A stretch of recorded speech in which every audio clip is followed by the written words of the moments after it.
The revelation of my spouse's unfaithfulness hit me like a venomous sting, scorching my very essence.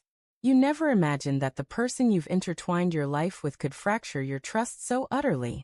Yet, betrayal has a vicious knack for coming from those nearest to your heart. It was a Tuesday evening when the truth unraveled before me. I'd returned home earlier than usual, eager to surprise her with an intimate dinner. Instead, I was the one caught off guard.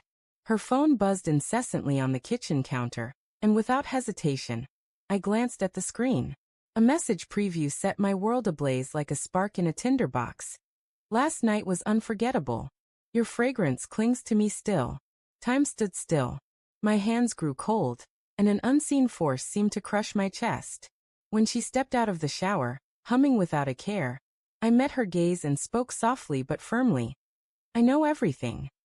Her face drained of color, but instead of regret, she responded with chilling detachment. I'm sorry, she whispered, but my love for you is gone. 10 years of shared aspirations dissolved in that moment. I grabbed a bag, threw in the essentials, and left. The walls of our home felt like they were closing in. With nowhere else to go, I turned to my closest friend, Ryan, for shelter.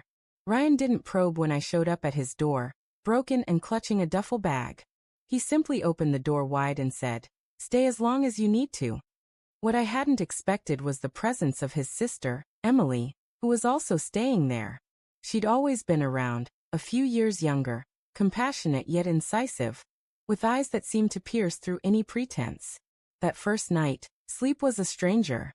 I lay in the guest room, staring at the ceiling, tormented by every deception, every false smile my wife had offered.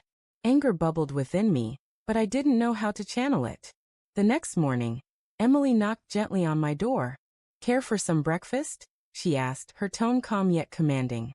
At the table, she watched me quietly before speaking. "She doesn't deserve the pain you're holding inside." Puzzled, I asked, "What are you getting at?" Emily leaned in, her words measured and precise. "Your silence is protecting her, and she's not just guilty of one betrayal. She's done far worse." My blood ran cold. "What do you mean?" That's when Emily unveiled a shattering truth. She had seen my wife before, not only with the man from the message but with others, brazenly displaying her disloyalty in places she believed were hidden from scrutiny. Emily had kept this secret for months, but witnessing my devastation, she could no longer hold back. "She's been deceiving you for over a year," Emily said softly. "You think it's one affair? She's been living a double life." The rage that surged through me was unlike anything I'd ever felt. My wife hadn't just betrayed me once.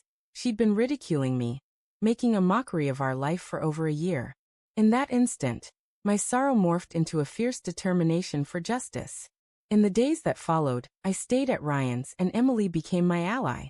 She shared insights about my wife's habits, her companions, her secret routines, giving me the clarity I desperately needed. With each piece of information, my plan took shape. I wouldn't lash out or beg or crumble before her. Instead, I'd unravel everything she held dear, leaving her with nothing but regret. The first move was to expose her. With Emily's assistance, I gathered evidence, photos, dates, places. Ryan helped me compile it all into a detailed file. I didn't confront my wife with it. Instead, I sent it to those she valued most, her family, her friends, her employer.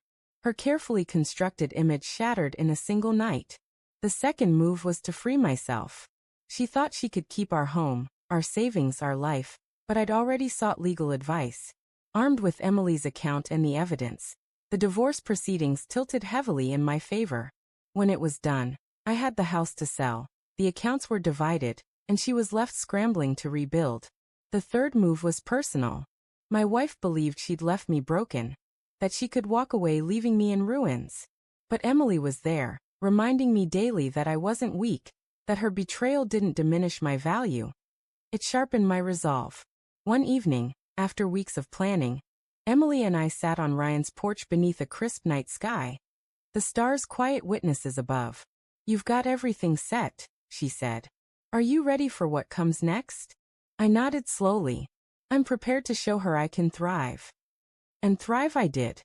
When the divorce was finalized, my wife called, sobbing, begging for another chance. I stood firm. "No, I said resolutely. You had your chance. You chose your lies. Now face the consequences. For the first time, I felt liberated. Emily didn't just give me the truth, she gave me strength. She showed me that revenge isn't about tearing someone else down. It's about rebuilding yourself so radiantly that they can never reach you again. My wife's infidelity led me to Ryan's doorstep, where Emily's revelation ignited my determination.